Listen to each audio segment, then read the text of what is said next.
ओम नमः शिवाय। दोस्तों, स्वागत है आपका अपने चैनल मदर अर्थ योगिक यात्रा पे। अध्यात्म आत्म अध्ययन के निर्वाणा प्राप्ति के इस सीरीज में, या यूं कहें आत्मा की कागज पर, काल स्वयं कलम बनकर स्वयं को जब अभिव्यक्त करते हैं तो उस प्रक्रिया को साधकों आपके समक्ष ये लिखित है 26/2/2021 की, जिनका योग बनता है 15/5/1/6 यानी शुक्र का नंबर, यानी अबंडेंस जब मिलना शुरू होता है, जब उन्हें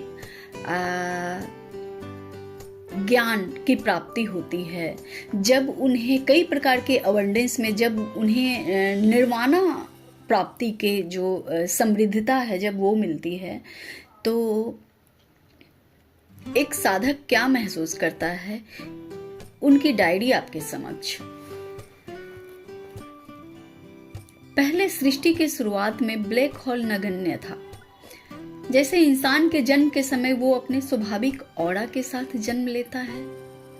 ज्यादातर ऑरा सफेद ही होती है। मुझ में भी ऑरा की सफेदी निर्मल थी।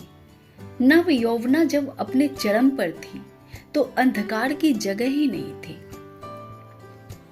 यौवन अवस्था तक अंधकार को निगलने लगी। जैसे मिल्की वे गैलेक्सी करती आई, निगलने की प्रक्रिया निरंतर जारी रही। कभी छोटे अंधेरे के गोले को, कभी बड़े बड़े गोले को। जब अंधकार ने देखा मैं तो समूल नष्ट होता जा रहा हूं, इस ऑरा के पास इस उजली रोशनी ने अपने ऑरा को जगह से हिला भी नहीं पा रहा, तो अंधकार के गोले एकत्र होकर आने लगे बड़े बड़े स्वरूप में। मुझ में जैसे निगल कर हजम कर जाने की प्रक्रिया के दौरान कब ब्लैक होल अपने आकार को मेरे अंदर बढ़ाने लगा और वो अब रोशनी को ही निगलने लगा। इसका पता तब लगा जब वो ब्लैक होल एक बड़ा होल हो गया। ये मेरी यात्रा थी, जब मेरे अंतर्मन को अंधकार का खेल समझ में आया। जब उस चेतना को अंधकार का खेल समझ में आया, तो उसकी चालबाजी समझ में आई, तो आत्मा की रोशनी ने चित्कार कर थोड़ी श्वास अंदर भरनी शुरू की और अब फिर से अपनी स्वाभाविक रोशनी में लौटने की जद्दोजहद के साथ अपने अस्तित्व की लड़ाई अंदर ही शुरू कर दी है, समझ के साथ कि अब किसी अंधकार को पनाह नहीं देना है, चाहे वो अंधकार अपना रूप, अपनों का ही रूप बदल कर आए।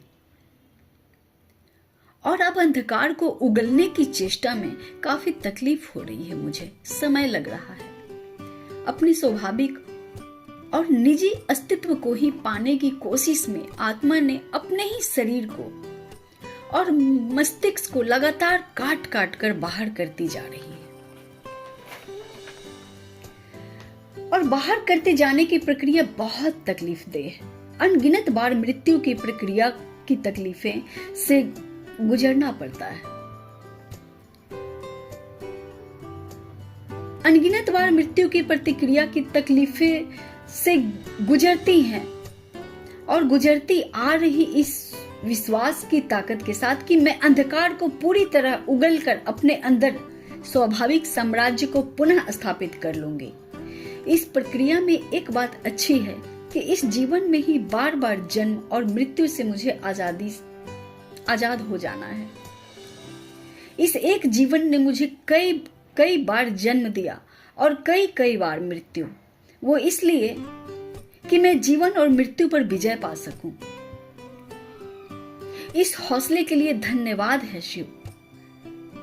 इस होने और न होने की प्रक्रिया के बीच आपने जो अनंत हौसला दिया, इस कहानी का जो मेन हीरो है सिर्फ हौसला है। वो ऊर्जा है जो कभी नष्ट नहीं होती, क्योंकि ये हौसला उजली रोशनी की है।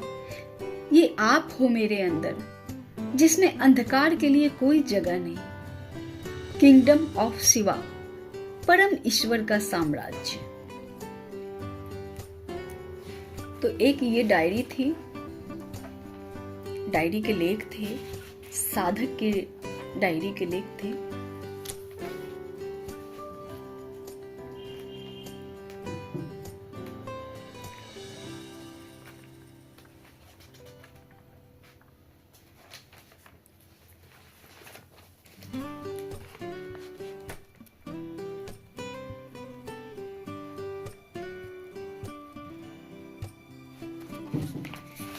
और दूसरी जो इसके साथ लिखी गई थी,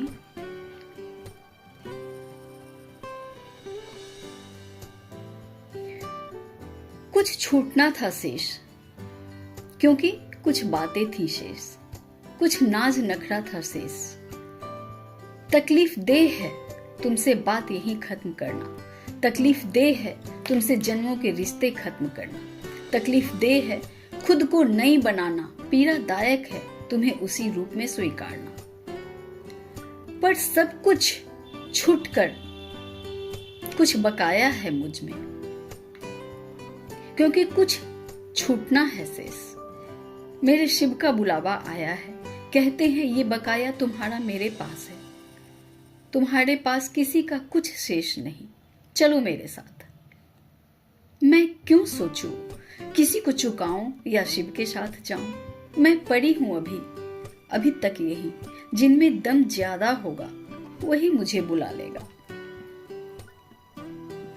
मैं रुई छुई मुई, मैं रुई सफेद हल्की हवा में उड़ती सी मैं, ना जमी छूती ना आसमां ले जाते, हवाओं की सहेली सी मैं, अंधेरों में भी उजली सी मैं। कुछ देर का आशियां मेरा, जहां बैठूं कुछ देर का ठिकाना मेरा, हिस्सों में बटकर एक फल की रुई में, सिरहना या चैन की नींद की तोशक गद्दे।